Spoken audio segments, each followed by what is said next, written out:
You can tell from all the noise and the cars in the street that I'm in New York City, because Connecticut, where I live, at least in Connecticut, do not have this many cars in the street.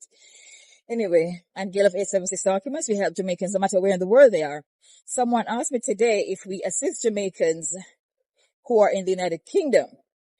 And someone else asked me if we assist Jamaicans in Canada to become Jamaican citizens, or Jamaicans who are Canadian citizens, or Jamaican descendants who are Canadian citizens.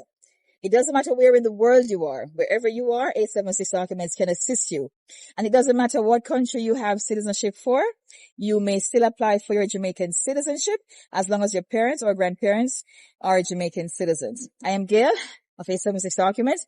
We assist you with the paperwork for any of these documents, citizenship, passports, birth certificates. Give us a call. We're here to help. Our contact information is in the bio. Thanks for watching. The sunlight pretty in New York today, though. But not tell no lie. Whoa, that's some good light.